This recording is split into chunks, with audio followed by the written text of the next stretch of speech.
الحمدللہ رب العالمین والصلاة والسلام علی رسول اللہ صلی اللہ علیہ وسلم رب اشرح لی صدری ویسر لی امری واحلل عقدۃ من لسانی یفقہوا قولی سبحانک لا علم لنا الا ما علمتنا انک انت العلیم الحکیم رب زدنا علما ان الخیر الحدیث کتاب اللہ وخیر الہدی ہدی محمد صلی اللہ علیہ وسلم۔ ہم نے کل کی کلاس میں یہ پڑھا تھا کہ کافر لوگ جہنم میں جائیں گے تو وہ اپنے چہروں اور پیٹھوں سے آگ کو نہیں ہٹا پائیں گے۔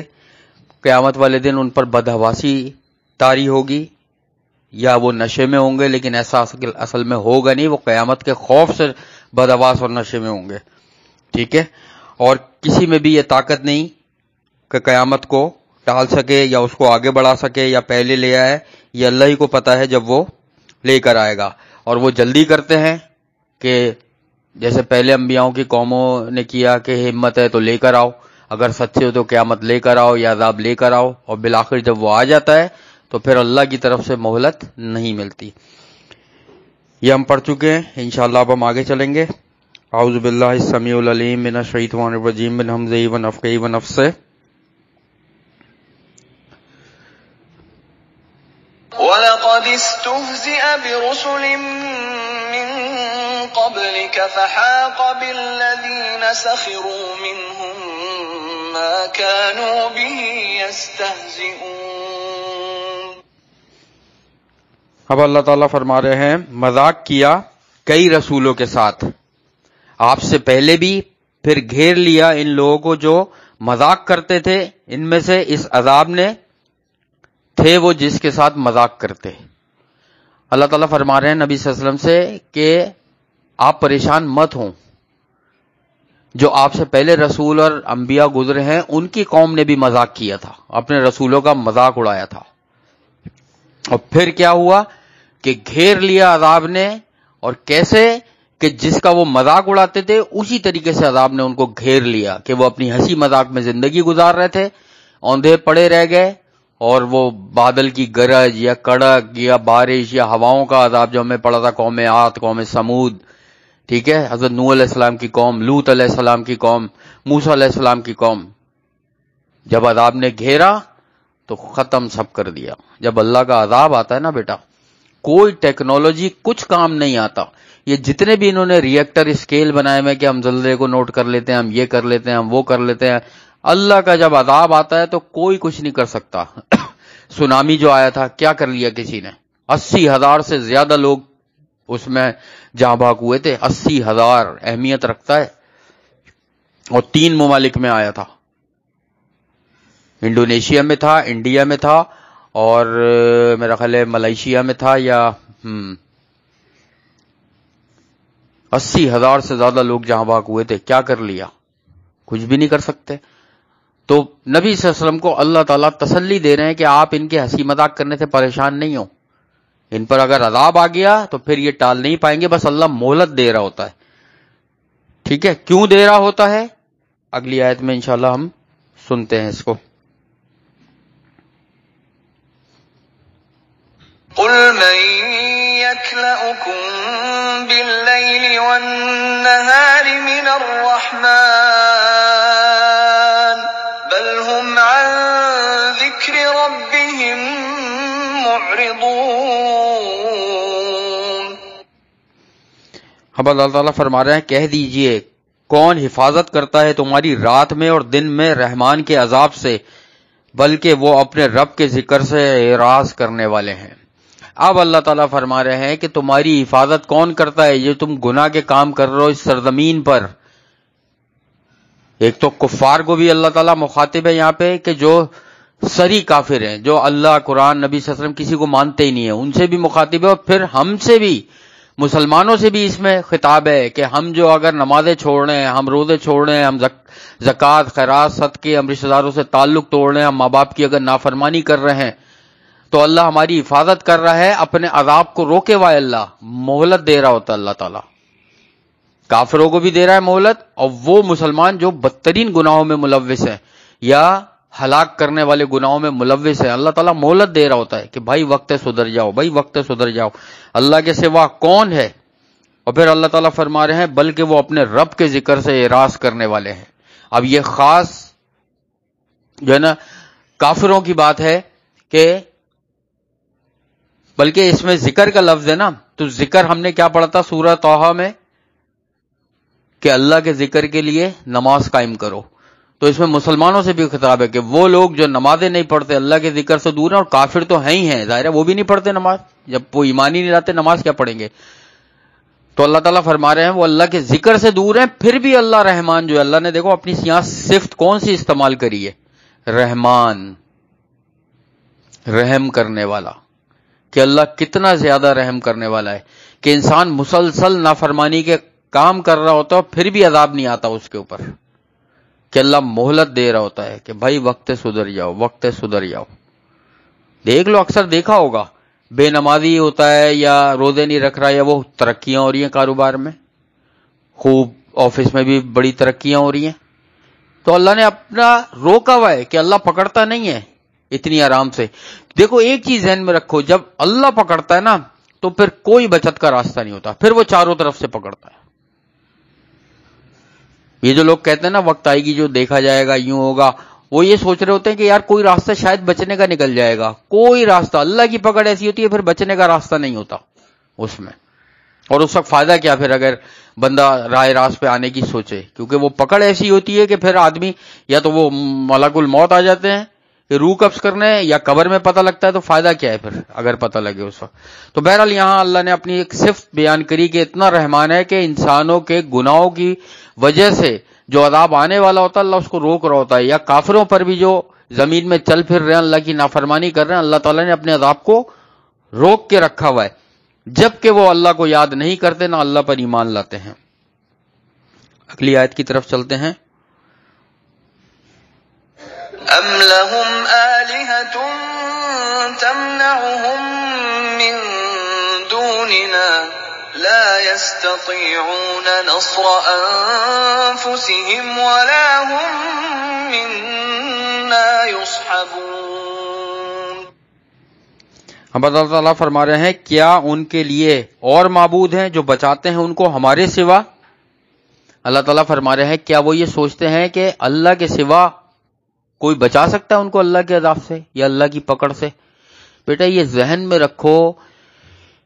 میں نے کچھ دن پہلے ایک سوشل میڈیا پہ ہی پتہ نہیں واٹس ایپ پہ یا کہاں پہ ایک چیز کسی نے بھیجی تھی گروپ پہ یا کہیں پہ کہ نعوذ باللہ اس نے یہ بات لکھی تھی کہ اللہ کا پکڑا چھڑا لے محمد، اور محمد کا پکڑا کون چھڑائے.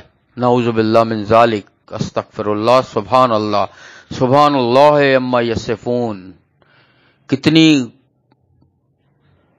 شرکیہ اور کتنی زیادہ بڑا بہتان باندھا یہ اللہ پر کہ اللہ کا پکڑا چھڑا لے محمد. کہ اللہ اگر قیامت میں کسی کو پکڑ لے تو محمد صلی اللہ علیہ وسلم چھڑا لیں گے اس کو. وہ اپنی بیٹی کو نصیحت کر رہے ہیں، اٹھا کے پڑھ لو صحیح بخاری صحیح مسلم کہ فاطمہ محمد کی بیٹی ہے، نہیں بخشی جائے گی، اپنے عمل صحیح کر لو. قریش والو اپنے عمل صحیح کر لو، بنو امیہ والو اپنے عمل سے، ایک ایک قبیلے کا نام لے کے نبی صلی اللہ علیہ وسلم نے فرمایا کہ اپنے عمل صحیح کر لو، جہنم کی آگ سے بچا لو اپنے آپ کو. اور یہ چلا رہے ہیں کہ اللہ کا پکڑا چھڑا لے محمد. اللہ نے کسی کو پکڑ لیا تو کوئی نہیں چھوڑا سکتا پوری کائنات میں. تو یہی اللہ فرما رہے ہیں کیا اللہ کے سوا کوئی معبود بنا لیے ہیں کہ جو اللہ کی پکڑ سے چھڑا سکیں.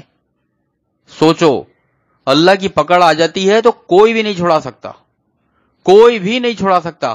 اور ہمیں ایسی مثال بھی دیکھنے کو ملی، ہم قرآن میں پڑھ چکے ہیں ڈیٹیل میں، ایسی مثال بھی دیکھنے کو ملی کہ اللہ کا عذاب آنے والا تھا، نبی نے اپنی امت کے لیے بد دعا کری کہ اللہ یہ امت نہیں سدھرے گی، اب میں جا رہا ہوں اس قوم سے، تو عذاب لے کر آ جا ان پر.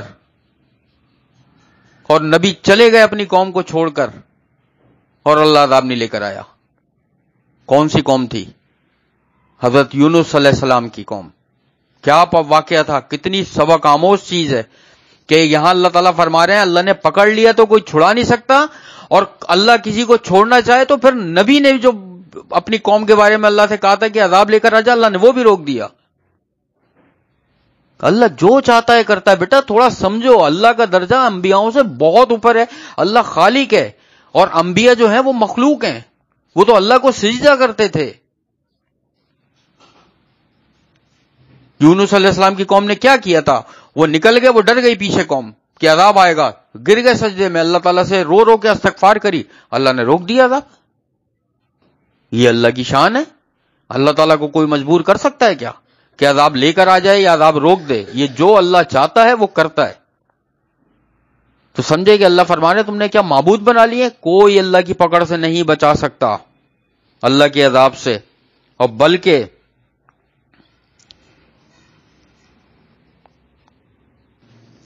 بلکہ وہ تو طاقت نہیں رکھتے اپنی ہی جانوں کی مدد کی.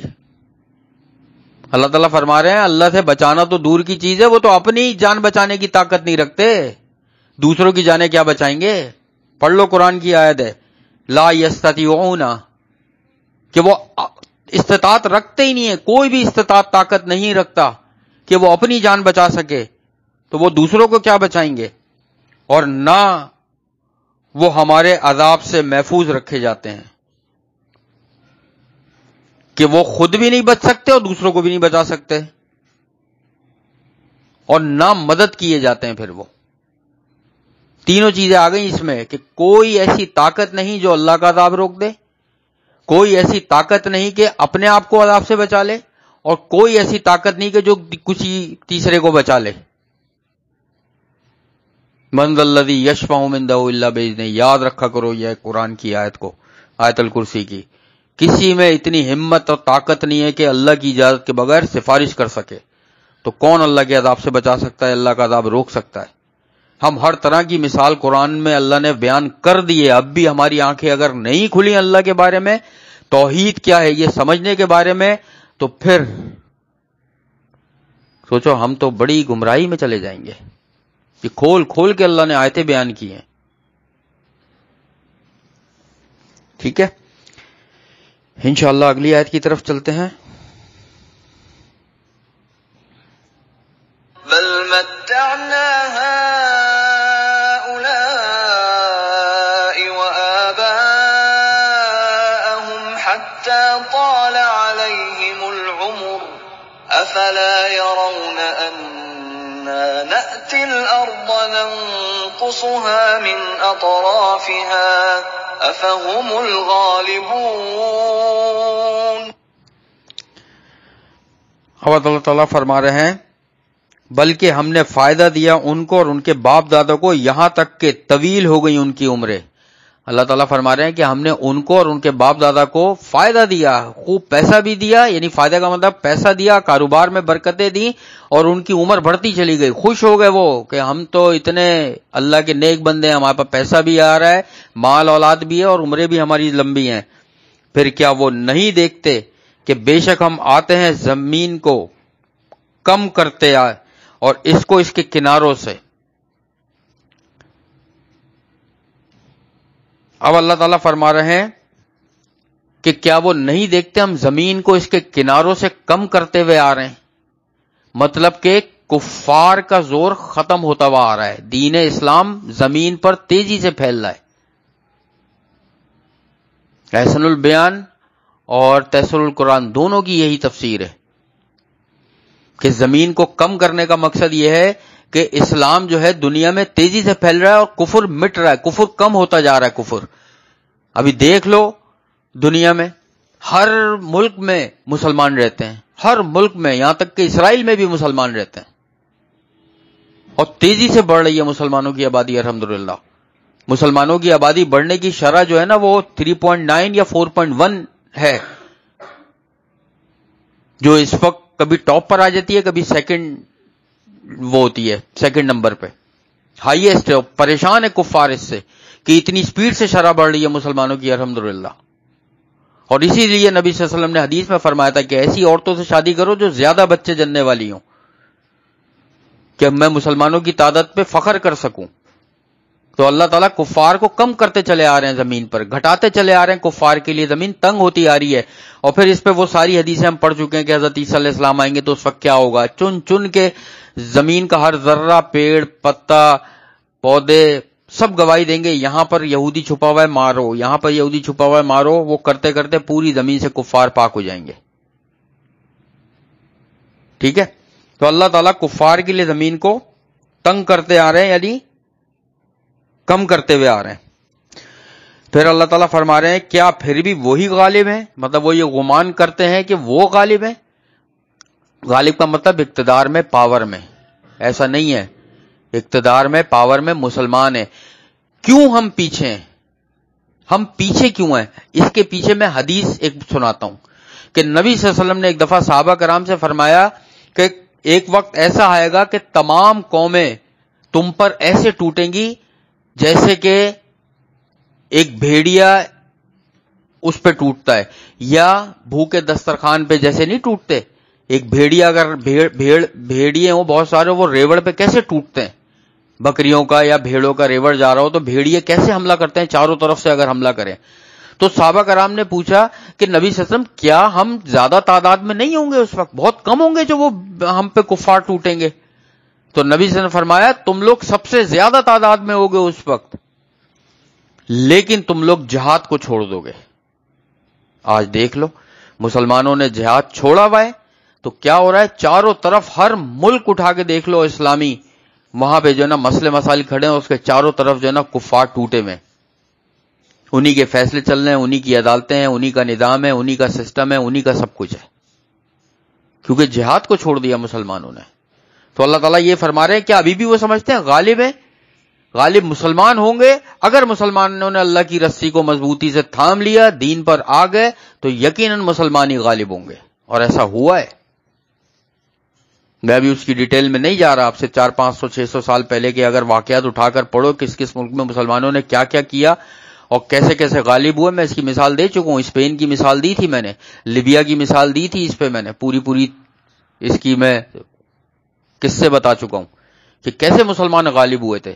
لیکن جیسے جیسے دین سے دور ہٹتے گئے، دنیا کمانے کے پیچھے آتے گئے، ختم، اپنی وہ طاقت کھوتے رہے جو کفار کے دل میں اللہ تعالیٰ نے وہ جو 2 مہینے کی مسافیت سے ڈالا ہوا ہے روب، یاد ہے جو ہم نے متفقن علیہ روایت پڑھی تھی کہ اللہ تعالیٰ نے کافروں کے اندر مسلمانوں کا روب 2 مہینے کی مسافیت سے ڈال دیا۔ وہ مسلمان جو جہاد کرنے نکلتا ہے 2 مہینے پہلے ہی کافروں کے دل میں روب آ جاتا ہے اس کا۔ ٹھیک ہے، اگلی آیت کی طرف چلتے ہیں انشاءاللہ۔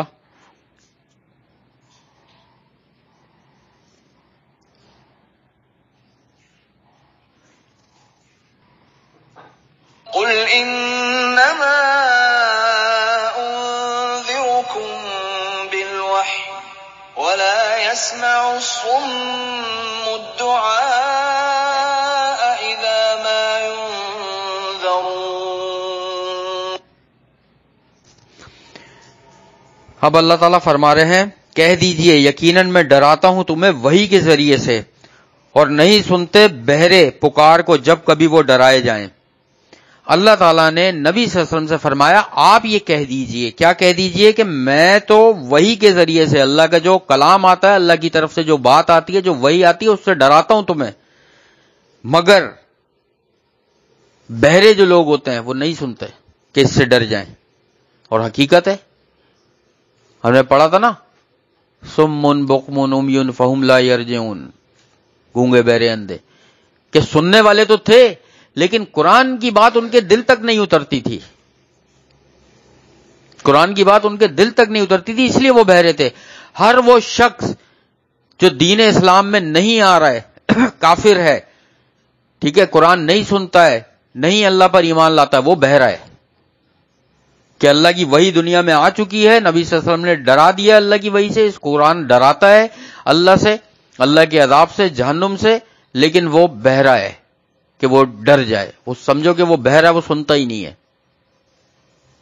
اتنی بڑی بات اس میں بولی گئی کہ جو سنتا نہیں ہے وہ بہرا ہے، ختم ہو گیا۔ لاکھ وہ اس کے کان اپنے استعمال کرے، وہ گانے سننے میں، فلمیں دیکھنے میں، ڈراموں میں، یا کسی چیز میں بھی، اگر وہ اللہ کی وحی سے نہیں ڈر رہا تو وہ بہرا ہے۔ اگلی آیت کی طرف چلتے ہیں ہم انشاءاللہ۔ وَلَئِن مَّسَّتْهُمْ نَفْحَةٌ مِّنْ عَذَابِ رَبِّكَ لَيَقُولُنَّ يَا وَيْلَنَا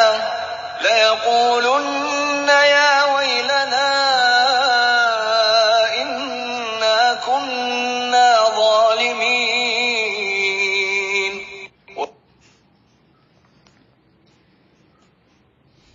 اب اللہ تعالیٰ فرما رہے ہیں اور البتہ اگر چھوئے انہیں ایک ہلکا سا جھونکا آپ کے رب کے عذاب کا تو یقیناً وہ ضرور کہیں گے ہائے ہماری کمبختی، بلا شبہ ہم ہی تھے ظالم۔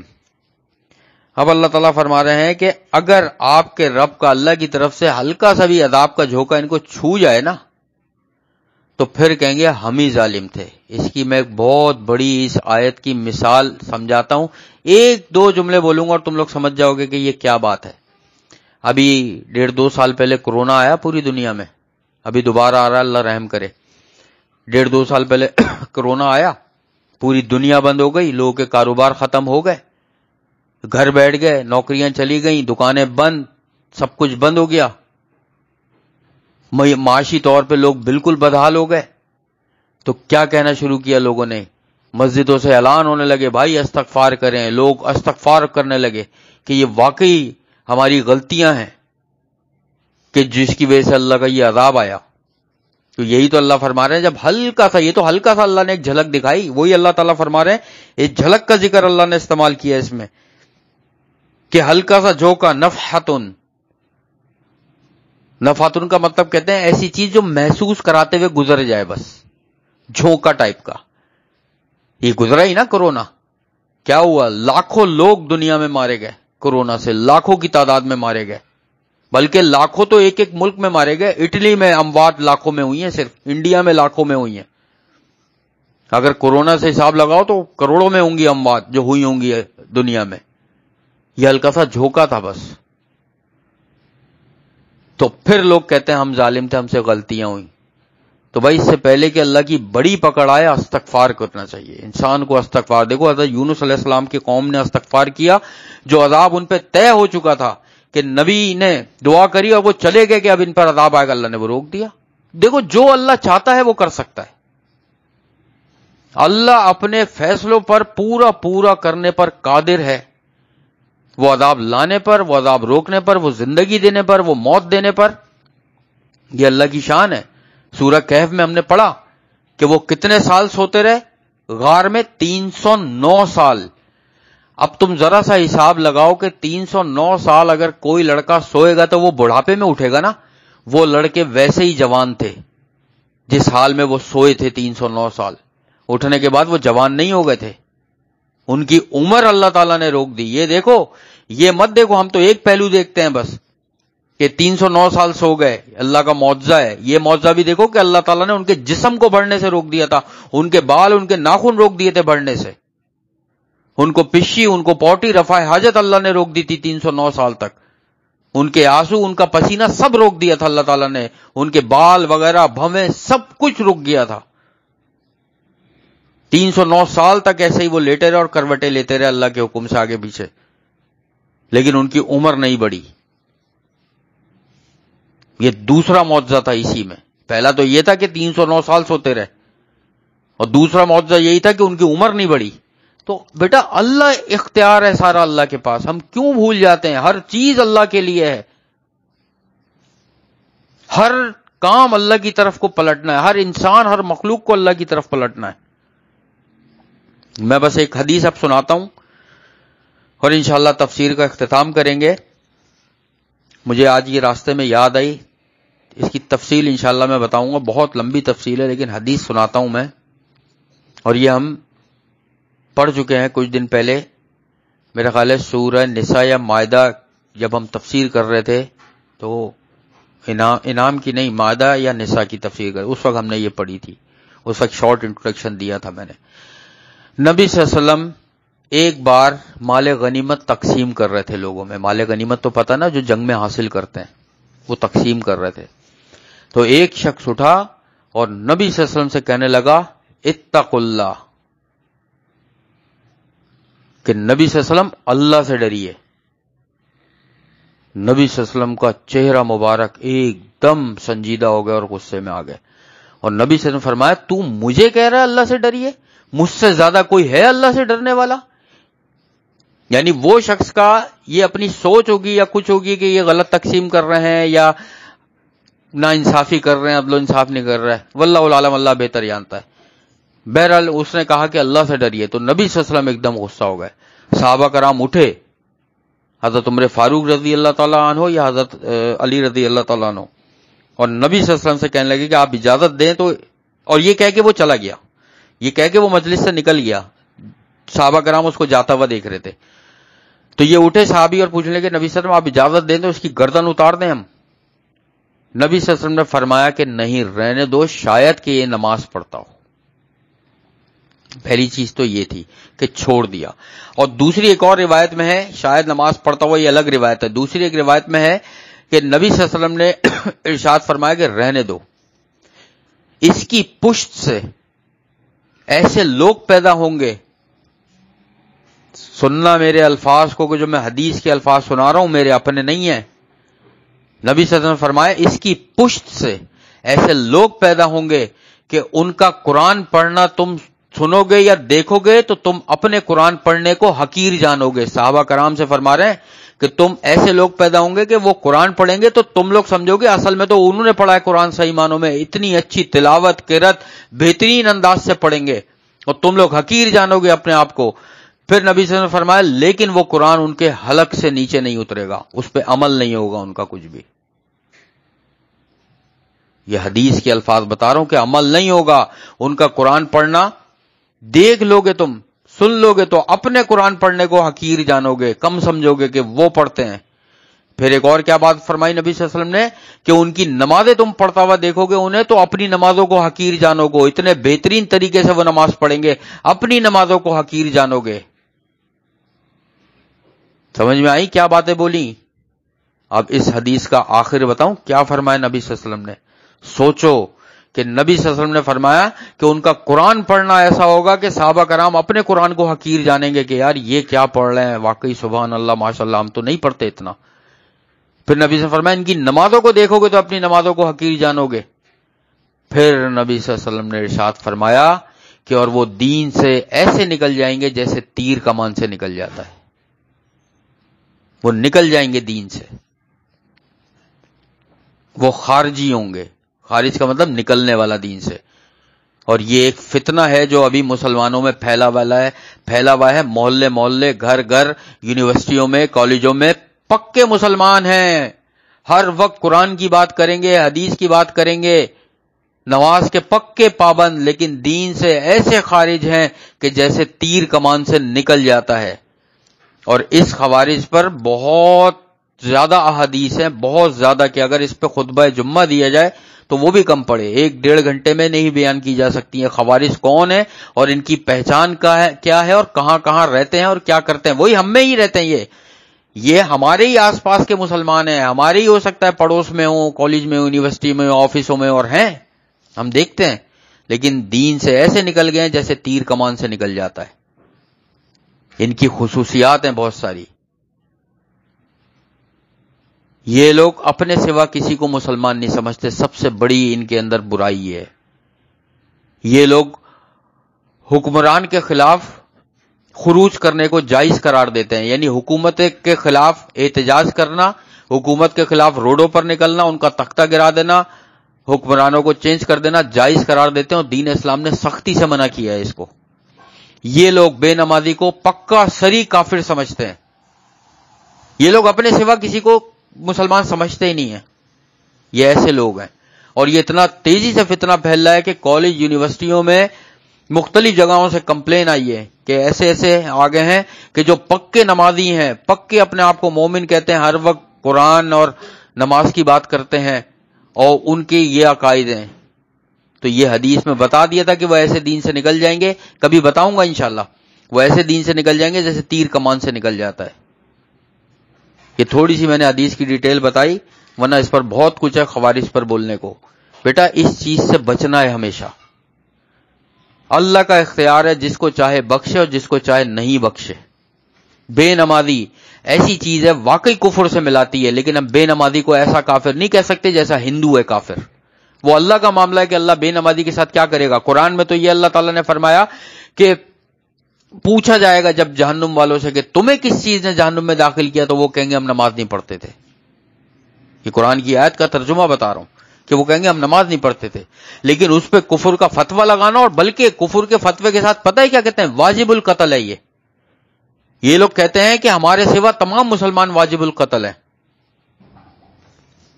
میں ان گروہ کے ابھی نام نہیں لے رہا ہوں کہ جو گروہ اس کا سوشل میڈیا پر اور ٹی وی پر بہت ذکر کیا جاتا ہے، لیکن خوارج کے نام سے نہیں ذکر کیا جاتا.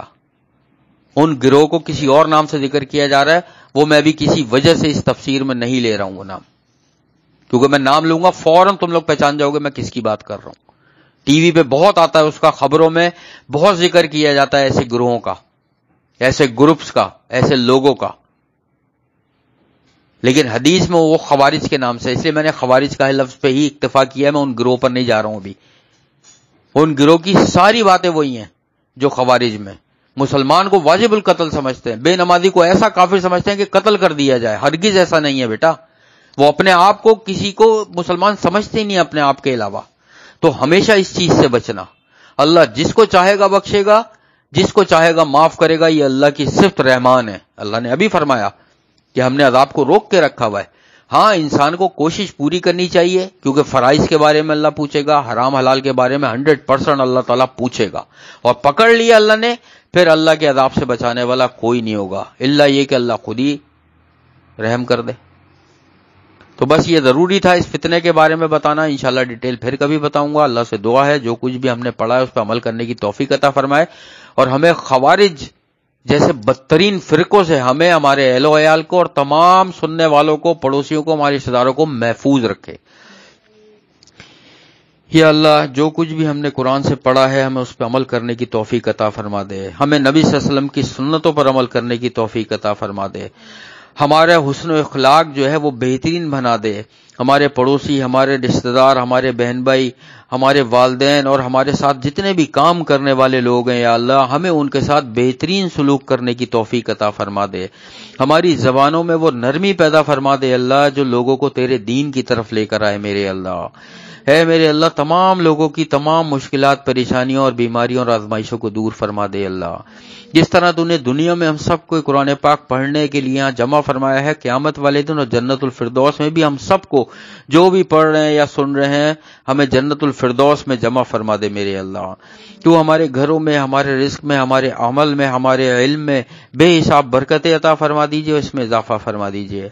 ہر طرح کے فتنوں سے ہمیں اور ہمارے اہل و عیال کو اور تمام سننے والوں کو اور تمام امت مسلمہ کو محفوظ فرما دے. میرے اللہ ظالموں کو، کافروں کو، یہود و نصارہ کو، دشمنان اسلام کو تباہ و برباد اور نیست و نابود فرما دے. میرے اللہ اے اللہ تو ہمارے پاکستان، ہمارے شہر کی حفاظت فرما. میرے اللہ اے میرے اللہ ہمارے ملک میں جتنے بھی حالات خراب ہیں میرے اللہ تو مسلمانوں کی ایسی مدد فرما کہ وہ سب دین پر آ جائیں اور اس ملک کو امن کا اور ایمان کا گہوارہ بنا دے. میرے اللہ اے میرے اللہ تو ہم سب کو